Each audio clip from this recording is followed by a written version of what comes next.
I envy no one, nor am I partial to anyone. I envy no one, nor am I partial to anyone. I am equal to all, but whoever renders service unto me in devotion is a friend, is in me, and I am also a friend to him. Purport. One may question here that if Krishna is equal to everyone, and no one is his special friend, then why does he take a special interest in the devotees who are always engaged in his transcendental service?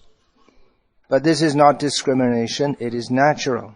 Any man in this material world may be very charitably disposed, yet he has a special interest in his own children.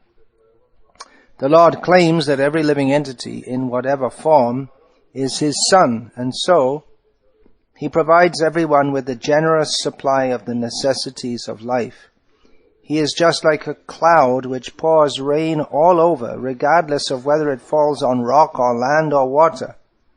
But for his devotees, he gives specific attention. Such devotees are mentioned here.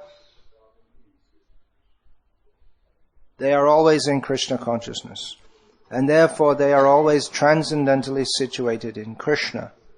The very phrase Krishna consciousness suggests that those who are in such consciousness are living transcendentalists situated in him. The Lord says here distinctly, Maite, they are in me. Naturally, as a result, the Lord is also in them. This is reciprocal. This also explains the words, Ye yatha mang prapadyante tangs tathaiva bhajamyaham. Whoever surrenders unto me proportionally, I take care of him. This transcendental reciprocation exists because both the Lord and the devotee are conscious. When a diamond is set in a golden ring, it looks very nice. The Lord is glorified, and at the same time the gold is glorified, and at the same time the diamond is glorified. The Lord and the living entity eternally glitter, and when a living entity becomes inclined to the service of the Supreme Lord, he looks like gold. The Lord is a diamond, and so this combination is very nice. Living entities in a pure state are called devotees. The Supreme Lord becomes the devotee of his devotees. If a reciprocal relationship is not present between the devotee and the Lord, then there is no personalist philosophy. In the impersonal philosophy, there is no reciprocation between the Supreme and the living entity. But in the personalist philosophy, there is.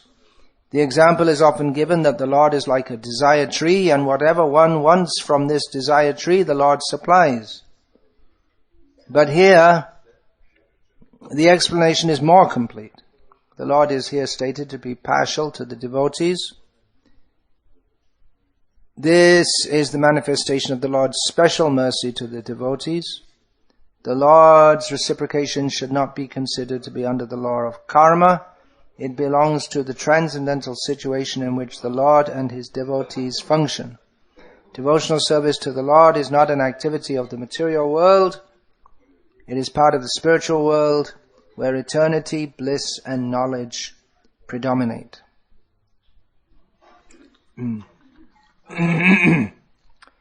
Quite a remarkable statement, inasmuch as Krishna appears to state one thing and then immediately contradict himself. Recently I had a meeting with some Muslims in India, and when I said, yeah, there are contradictions in the Shastra, they were just amazed that I could say so, as if I guess the other people they debate with try to say that there aren't contradictions, but there are apparent contradictions. They think that everything should be ABC, 1 + 1 = 2, kind of thing. So, Krishna here speaks, the first line when he says, I'm equal to all. If you do good, you get a good result. If you do bad, you get a bad result. Srila Vishwanath Chakravarti Thakur explains that here he's speaking as Paramatma. And in the second line where he says, but I like my devotees better. he is speaking as Krishna, the Supreme Personality of Godhead, even though they're non-different. Therefore, it's the same person speaking, but a different aspect. Just like the judge is the judge in the court. He has a role to play, and at home he's playing with his children. He has another role to play. To what extent does this extend?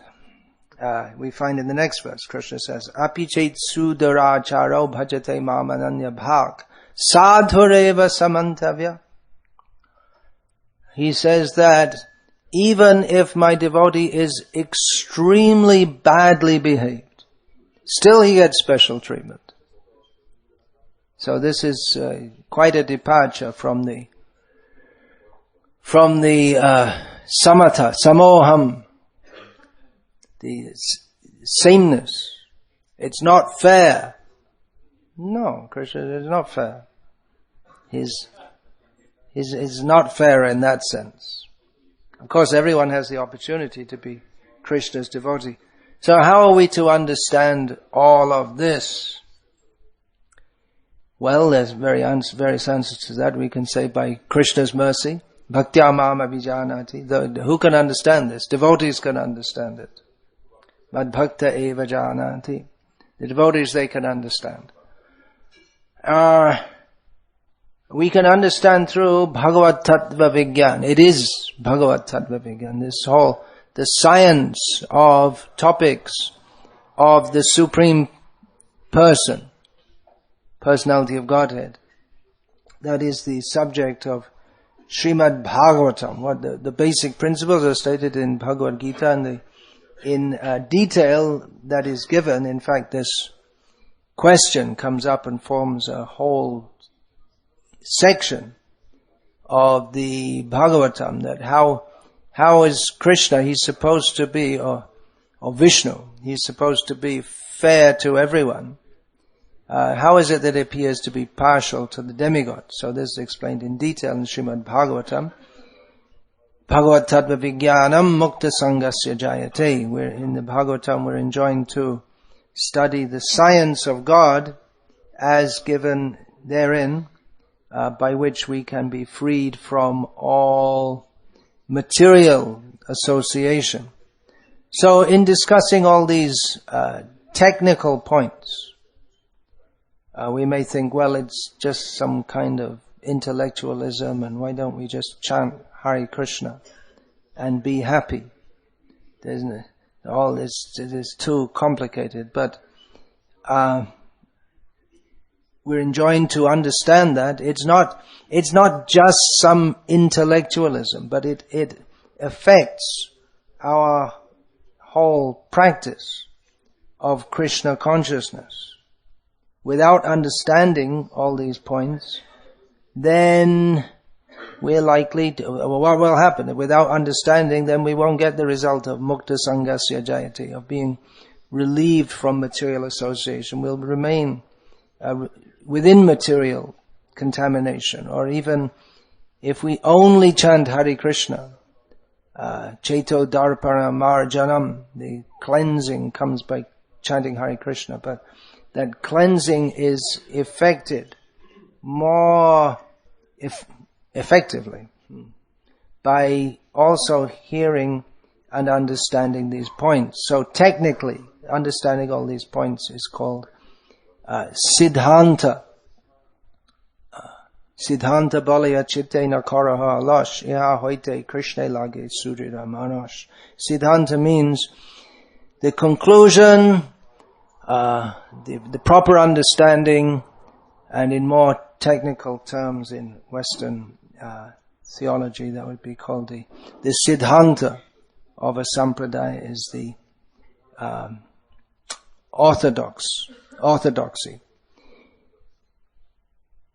So Siddhanta balaya chitte, don't be lazy in applying oneself to understanding Siddhanta, because by applying oneself in such a way, one's mind can become very firmly attached to Krishna. So you say it's not just some intellectual exercise, but it has an effect on our whole practice of Krishna consciousness. Practice of Krishna consciousness, the technicalities, what we should do, what we should not do.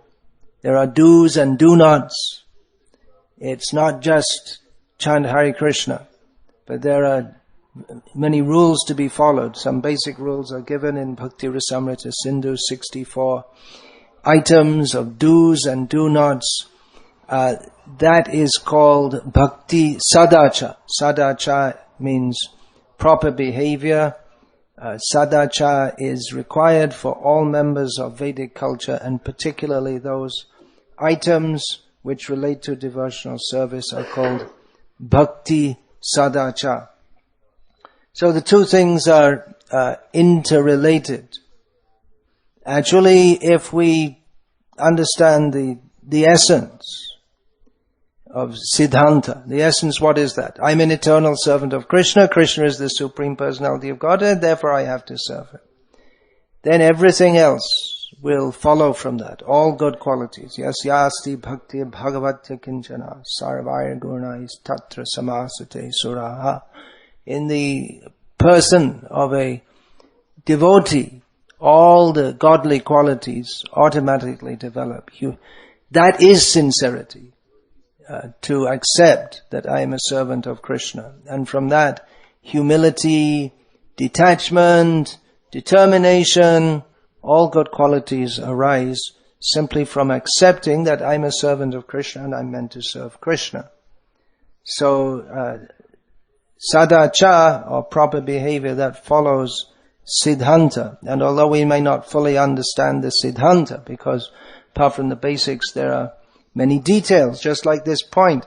How is it that Krishna is equal to all and yet inclined toward his devotees? It's required to understand all these points. So even without understanding that, if we follow the sadacha, orthopraxy, orthodoxy means proper understanding, and it can also include orthopraxy, but orthopraxy means the proper conduct according to the rules of a sampradaya or a church or whatever. So Krishna says that even if someone is very fallen, he's not very fallen if he's a devotee. What appears to be very bad behavior, if a devotee does it, then Krishna doesn't say it's okay. He says that he has to still, Kshipram bhavati dharmatma, he has to come to the level of being properly situated. But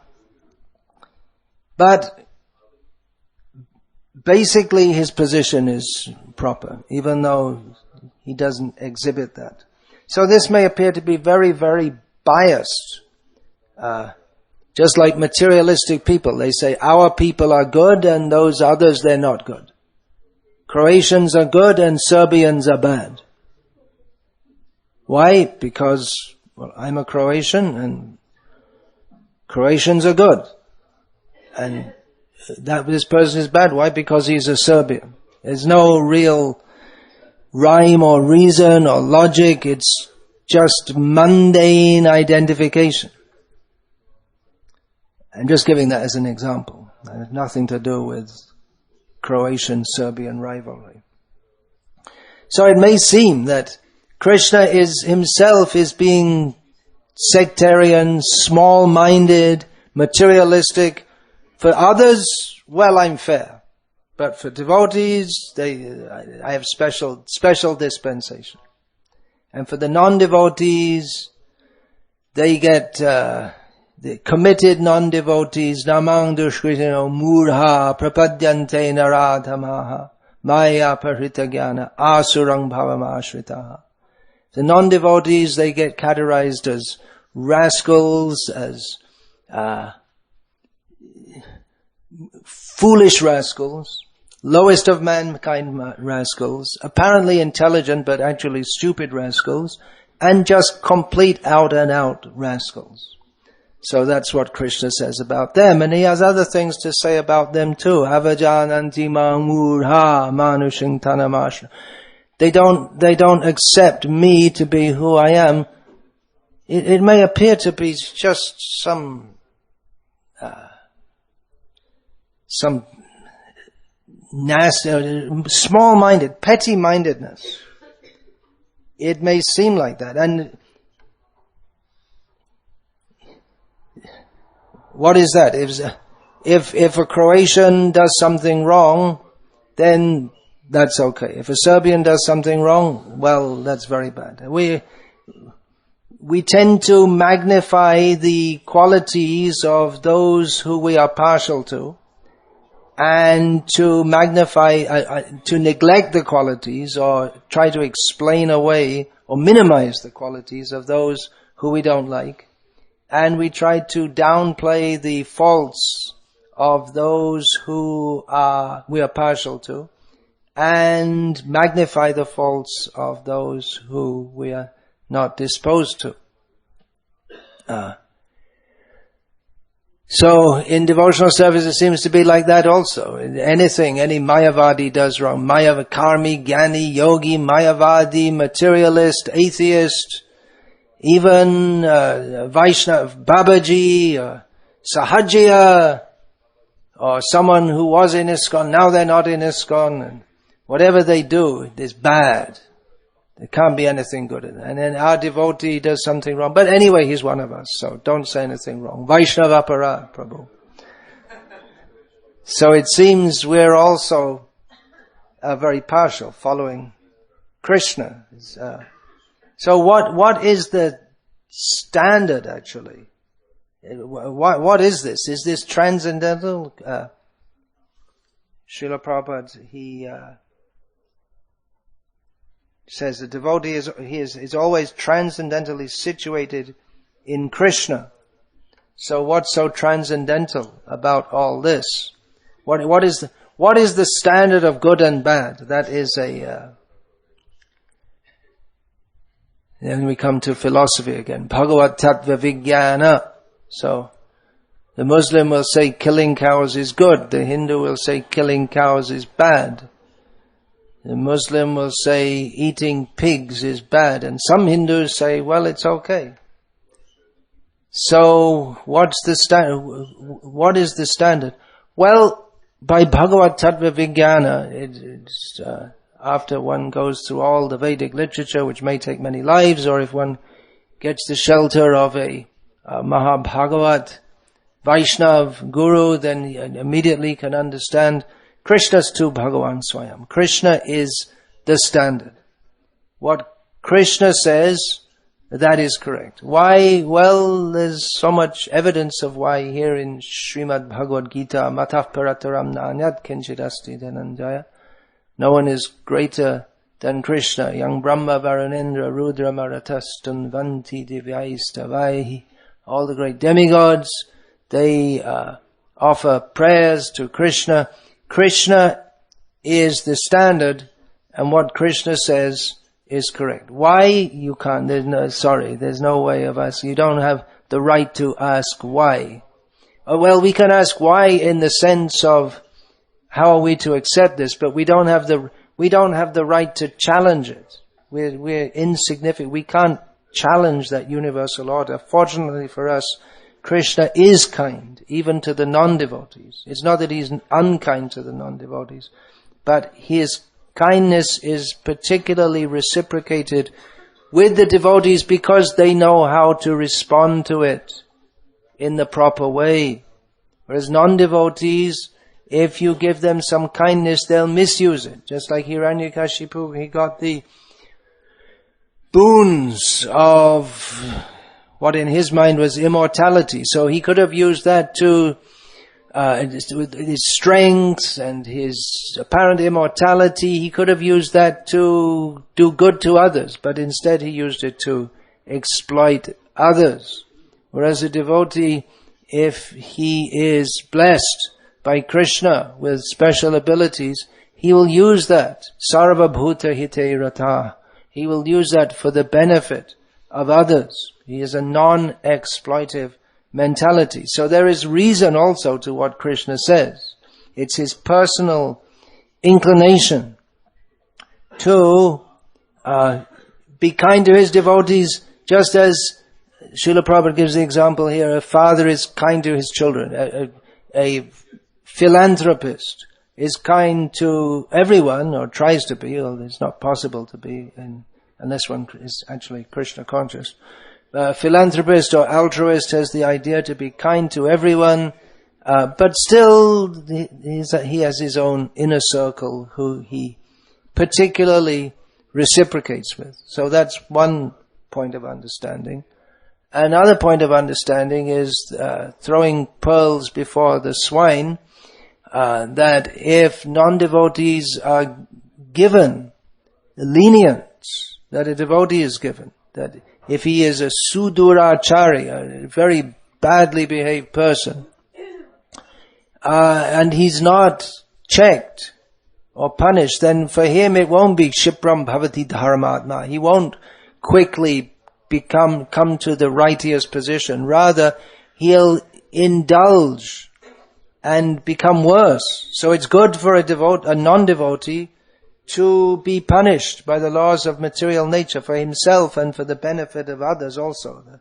Otherwise, if there's no checking, then the non-devotee will become more and more demoniac, and it's very bad for him also, because he'll remain away from any hope of Krishna consciousness, and he'll think that he's independent. So the laws of nature, they work. The Supreme Lord, as Paramatma, he regulates and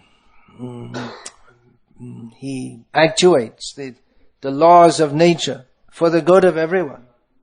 It's not that he's just some petty-minded person who, for no particular reason, likes some people and dislikes others. So these points are to be understood. The standard for the devotee, who is that devotee? What is the proper standard? What is the full standard of a devotee? There are many descriptions in Shastra. One of them is given by Sanatana Goswami, speaking to Haridas Thakur. Apane achare keho na kore pracha, pracha kore keho na kore acha, acha pracha nama kore hodui karj. Tumi Sharava Guru, Tumi Jagate Arj. You are the best person, Sanatan told Haridas. Because some people in devotional service, they practice very nicely, but they don't preach. And others preach, but they don't practice properly. But you are the best. You are the guru of everyone because you do both. You practice Krishna consciousness properly, and you preach that to others also. So Krishna, he likes devotees who preach, he likes the devotees who follow properly, but he likes very much those who do both. Now, Krishna says that even someone who is very sudurachari, he's very badly behaved, if he's my devotee, then he's to be considered a sadhu. So is this a license to just say, well, I'm a devotee and therefore I can do whatever I like? No. Bhajate mam ananya bhak, one who worships me with single-pointed determination. His goal of life is Krishna. His goal of life is not mixed. He doesn't have mixed goals that, well, I like to worship Krishna and I like to enjoy this material world also. He doesn't think like that. He may lapse into some bad habit, but his clear goal of life is to surrender fully to Krishna. Therefore, Kshipram Bhavati Dharmatma, he quickly comes to the fully proper position. If someone is cultivating wrong desires and wrong activities, then he doesn't quickly become purified. Rather, the example is of pouring into a fire from one side fuel, pouring in petrol, and on the other side water. So you don't get a blazing fire, you just get some smoke. the effect of pouring the petrol is nullified by pouring the water. So both proper practice and proper understanding have to be there. Otherwise, what happens is those who become attached, or they become habituated to acting in some ways like non-devotees, then they try to justify that, because no one likes to say I'm wrong. Of course, if a devotee is weak and says, well, actually I'm weak, I know I should come to a better standard, I'm trying, please help me, such a devotee is eligible to get Krishna's mercy. But if someone says that, well, actually all these rules and regulations, they don't matter, and let's just do things in a more relaxed way, and we can adjust things this way and that way, and introduce a little measure or greater measure of sense gratification, and maybe some mayavad and sahajya, and it's all the same. In other words, if they philosophically try to justify their non-devotional activities, then they're not ananya, they're not solely devoted to Krishna. They become philosophical deviants. And if one who is a philosophical deviant, are they really devotees? It's questionable, borderline at best. We have the upper sampradayas, Aul, Baul, Karta, Bhaja, and what is that? Smarta, Nera, Neri. They profess to be devotees, but they're rejected by proper devotees because they have some wrong ideas which they attempt to introduce into devotional service. For instance, they may say that, well, our goal is to be a gopi, so let's dress as a gopi, even if you're a man. Saki Beki. And then they have the Churadhari, a man who dresses as Krishna, and they have some kind of weird rasa lila. That's not accepted by proper devotees. Gauranga Nagari, they try to cast Chaitanya Mahaprabhu in a role similar to that of Krishna in Krishna's dalliances, love dalliances with the girls of Vrindavan. So they say that Chaitanya Mahaprabhu has done this with the girls of Nadia. So in this way they introduce heterodox or opposidantic ideas.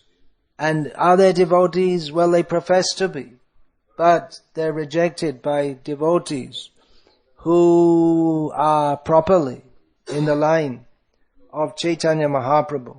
So to be weak in sadachara is not good. It doesn't help one to advance. If one is not practicing very strongly, and one becomes liable to be gobbled up by the material energy. But if one is philosophically deviant, then he's off course altogether.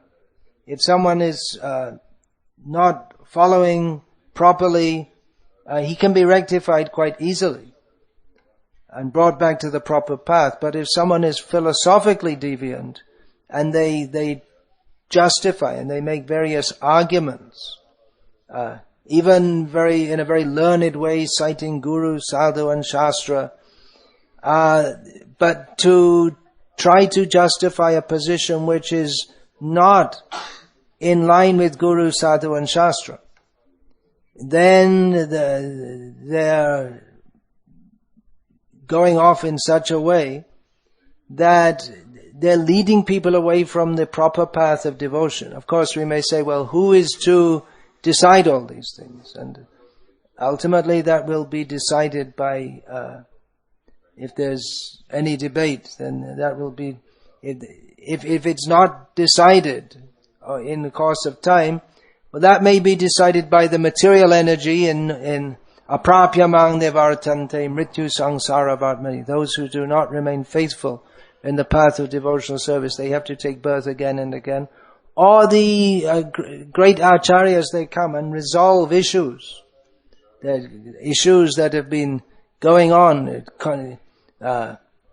contested, controversies.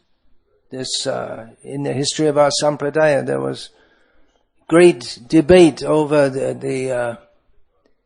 this parakiya bhav, worshipping Krishna as the lover of the unmarried girls of Vrindavan, and swakiya bhav, and saying that, well, actually Krishna is married to all of them.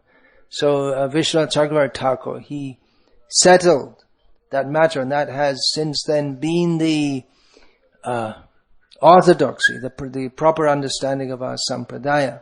Of course, then, apart from such major philosophical issues, there may be many such issues, and not all of them are even worth arguing about, because as Srila Rupa Goswami points out in Bhakti Rasamrita Sindhu, Nectar of Devotion, that there may be differences in the details of how devotional service is practiced, and practically speaking, this sampradaya that we have been admitted into by the ministration of Srila Prabhupada, it grew up in Vrindavan, in Bengal, and Orissa mainly.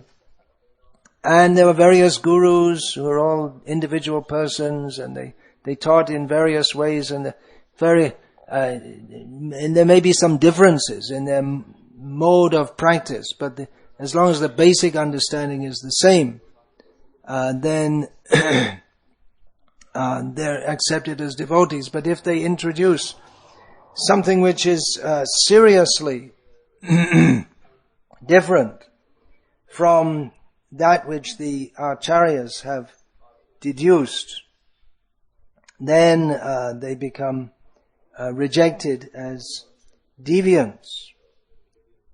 So even if one is not fully correct in one's behavior, if he has a basic understanding that yes, I'm supposed to serve Krishna, Krishna is the supreme enjoyer, I am meant for his enjoyment, even if I can't fully come to that standard, then still what is that verse? Jata Shraddha Matkata. One should go on, even if one is not able to fully control the mind and senses. If he has faith in the principle and goes on hearing and chanting about Krishna, then he can, and not thinking that, well, this sense gratification is very good, I know it's something wrong, then he can be purified. But if he makes a philosophy out of it, then he's deviant. He's not sadhureva samantavyaha. He's not to be considered proper sadhu in the definition that Krishna gives. So, sincerity. Sincerity means to accept our constitutional position, to understand my present position, not to try to justify my present position as being perfect if it's not perfect, to accept where I am, where I need to go, and how to go according to Guru, Sadhu, and Shastra. So, if we're sincere, then that tendency will be to gravitate toward the right thing.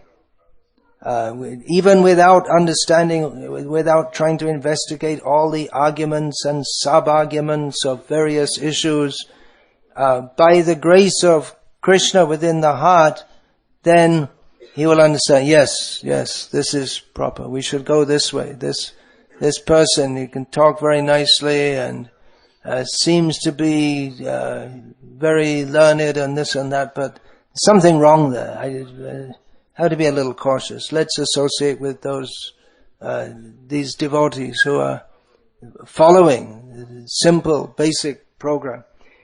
Here's a quote from, I'm giving a quote from now I'm going to quote from a book written by a non-devotee. He's actually writing about Islam.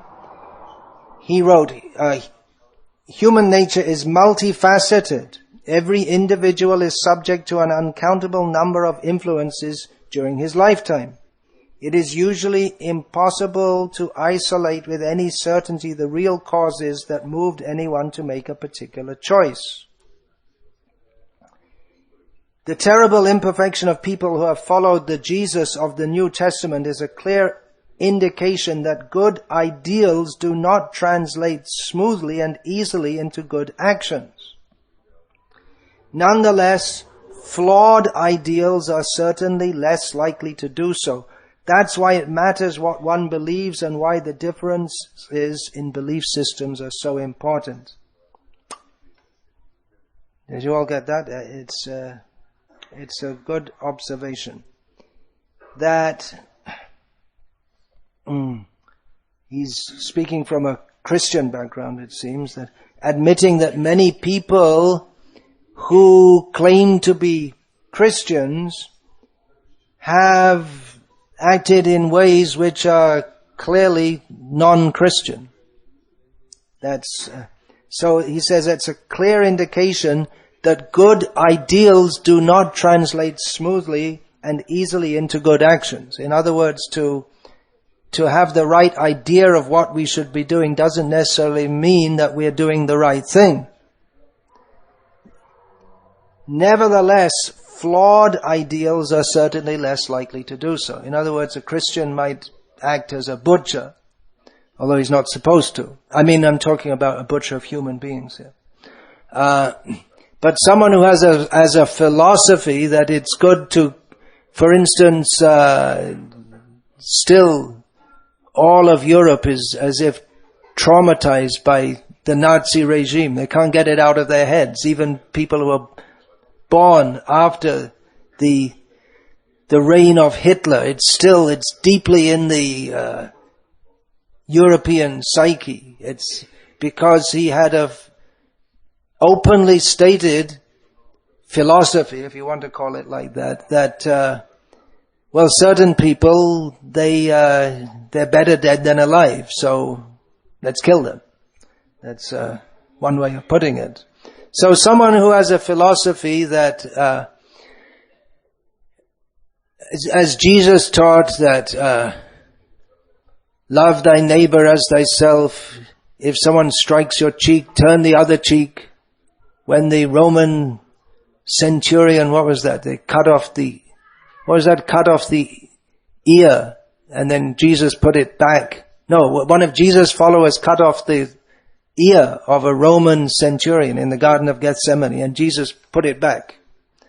So Jesus was the Prince of Peace, as he's generally known.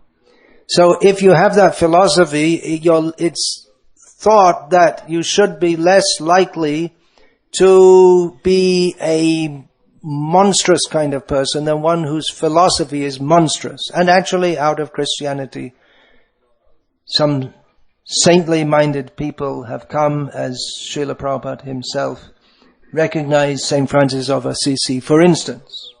So the point is not that we're making a case for Christianity or Nazism here, but making the point that someone who has the philosophy and teachings of Jesus is more likely to be, quote-unquote, a good person than one whose philosophy is so horrible that to be a proper follower of it, you have to be brutally inhuman. And it seems at the present time that the Islamic State are out to make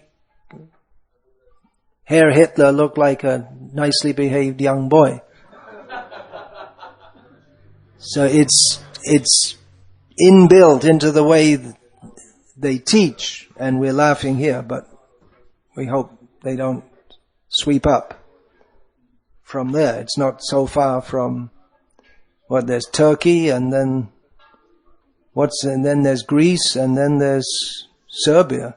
Oh, now there's Montenegro in between. So it's not so far away, folks. So these are some extreme examples given, but the point is that if we have the right philosophy and understanding that we are simply meant to serve Krishna for his pleasure only, then we're more likely to get our devotional service right than if we have a mixed philosophy or a wrong philosophy that actually, for instance, here's an example that has come up in the Vaishnava Sampradaya, not in Gauriya Vaishnavism, as far as I know, at least not in a big way, but in the Vallabh Sampradaya, the idea, Hare Krishna. Vallabh Sampradaya. Yeah, Vallabh Sampradaya. So there was an idea that, well, the Guru is God incarnate, and everything pleasurable and enjoyable should be offered to the Guru. The disciples should only take the prasad from God. So when someone gets married, first of all the Guru has to sanctify the new wife. You can understand how.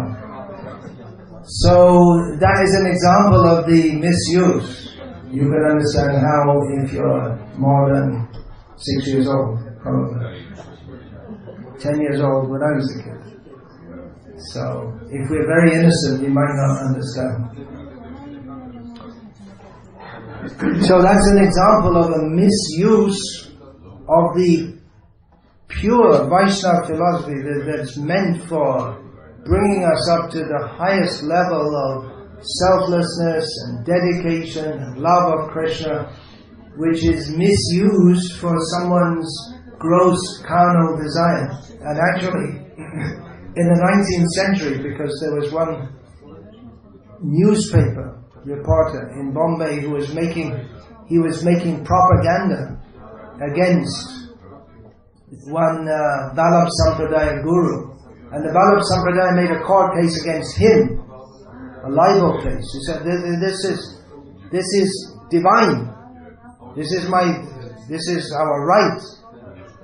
He lost the case. It became a very famous case. So he seemed to think that he was right because he'd received this philosophy, just like in Nazi Germany. Many people they felt, yeah, we're doing the right thing. We're doing the right thing. I guess here also, people say, Croatians killing Serbians, and Serbians killing Croatians, and they don't think very deeply about it. And doing that, killed another 20 people. Oh, very good, very good. But nothing good about it. But they think it's very good. So, we have to accept, as Krishna accepts, sadhureva samantavya, one who's on the right path, and reject those who are on the wrong path. It may be that a devotee who's serious to serve Krishna may in some ways be more or less well behaved than a non-devotee. And we often hear this, that devotees say, well, actually I find that many karmis, or non-devotees as we say nowadays, non-devotees are actually much better in their behavior than many devotees. So what does that mean? Does it mean that devotional service doesn't work? Well, actually devotees, they should become purified if they're actually practicing Krishna consciousness. But even if a devotee is not, in terms of, for instance, politeness, maybe even honesty, deceptive behavior, that's not devotional. Duplicity. If someone is duplicitous, that's not accepted as devotional behavior. But if he has some faults like getting angry, for instance, or being somewhat lazy, that's also, these are not good things.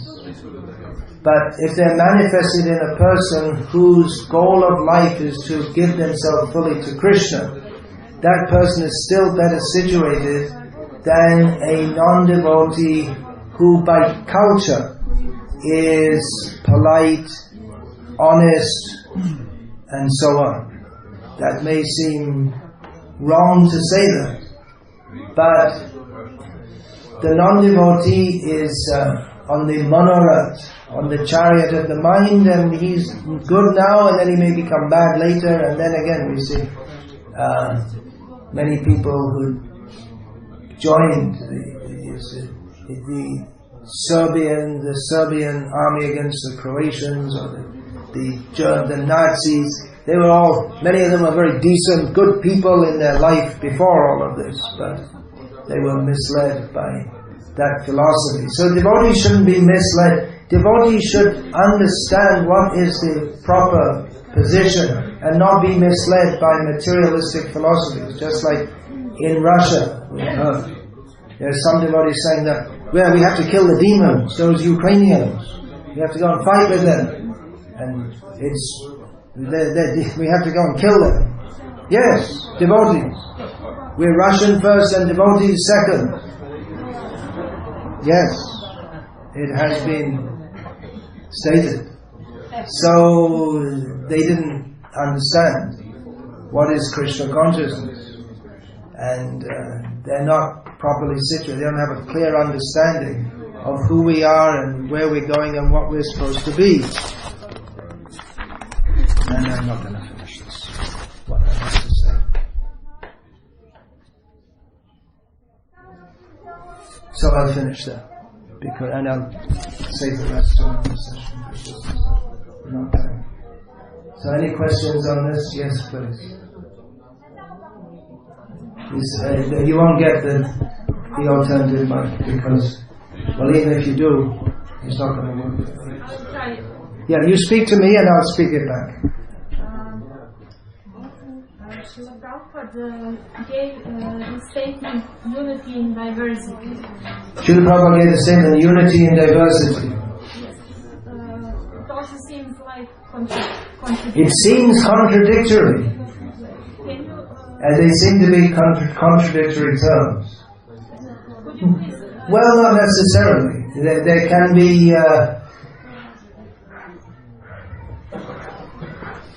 There can be divided, just like Srila Prabhupada gave the example, that in a nation there may be different political parties who are contesting with each other.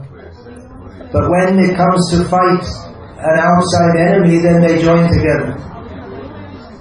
There are no, at least I know in Britain, during the First World War and the Second World War, the general process of government was suspended. There were no elections. Just everything goes into it. They all unite.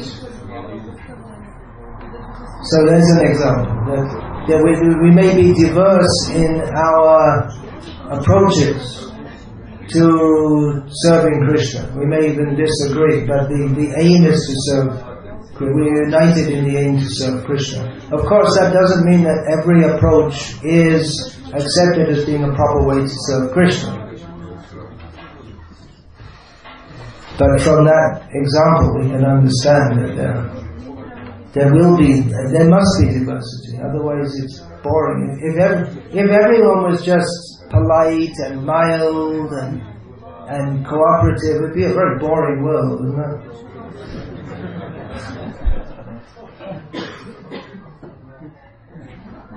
And then the standard of being a jerk would be just nuance, that's all. Someone who's not quite as polite as others would be considered a complete jerk. So, there are different people, very, very different. So they will have different approaches and outlooks, and some may emphasize some things more than others. There should be, within everyone there should be some balance also. There is some devotees.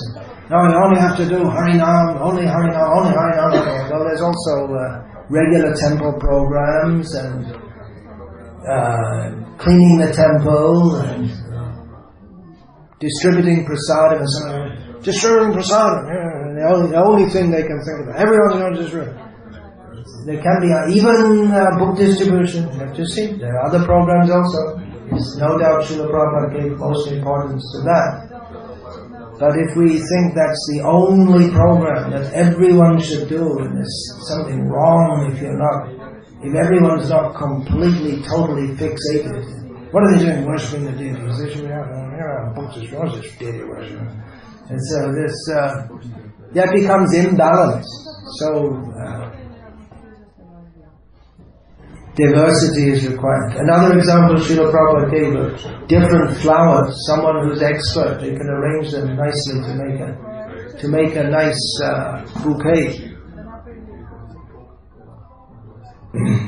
Another example Srila Prabhupada gave this pumpkin, the outside shell, useless. Someone may throw it away. Someone may also throw away some wire, and there may be some stick just lying in the road. All useless things.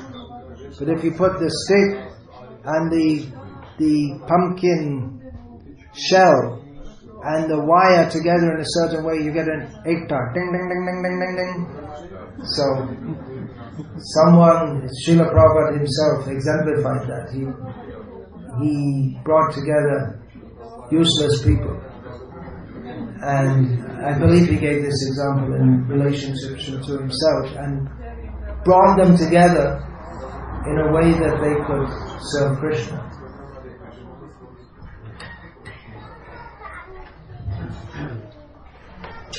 Yes, please. I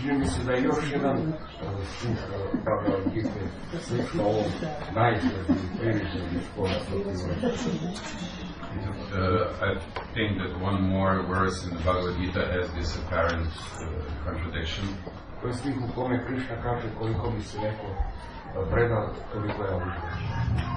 verse that says, as much as somebody surrenders to me, that much I will. Yes, Srila Prabhupada quotes that in this Prabhupada.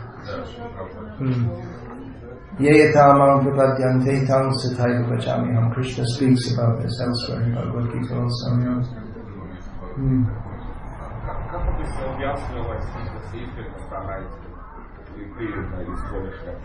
How to explain this verse in order to avoid this apparent contradiction?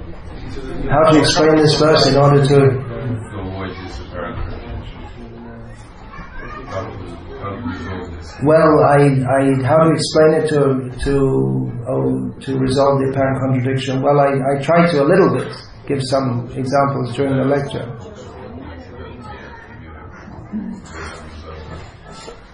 As Srila Prabhupada himself in the Part-1 talks about the philanthropist who gives special attention to his children.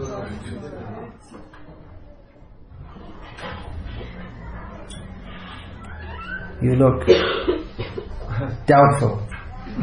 What can I do? I mean, I can just say, if you don't get it, then go on chanting.